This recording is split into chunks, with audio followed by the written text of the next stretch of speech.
आपने जो किया सही। सुधांशु जी, सुना आपने, नाम लिया अभय दुबे जी ने और कहा एक बयान बता दीजिए। अभय जी रुक जाइए, अभी उसी एक बयान बता दीजिए कि लाल बाल पाल के खिलाफ, भगत सिंह के खिलाफ, किसी के खिलाफ कांग्रेस पार्टी ने।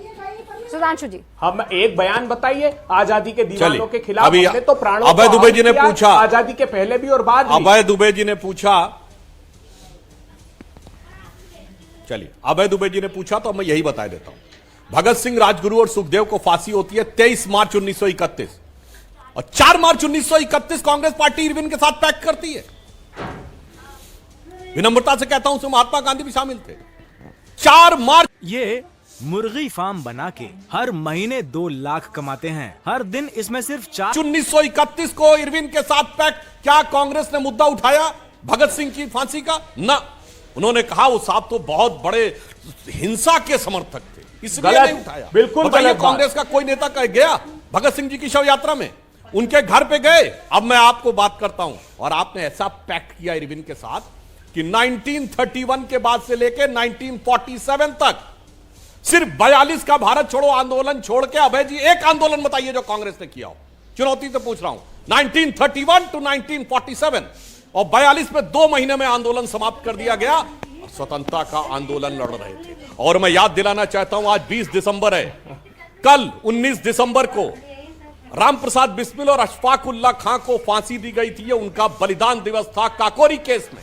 और काकोरी के केस में अंग्रेजों का वकील कौन था? अभय दुबे जी, अंग्रेजों के वकील थे कांग्रेस के नेता जगत नारायण मुल्ला, जो 1916 लखनऊ कांग्रेस अधिवेशन में, यदि आपको न याद हो तो स्वागत समिति के अध्यक्ष थे। जिस कांग्रेस अधिवेशन की अध्यक्षता अंबिका चरण मजूमदार ने की थी, जिसमें आपने मुस्लिम लीग के साथ मुसलमानों के लिए पृथक निर्वाचन क्षेत्र की मांग स्वीकार की थी, उसके कांग्रेस के नेता अंग्रेज सरकार के बिहाफ पर क्रांतिकारियों को फांसी सुनिश्चित करा रहे थे।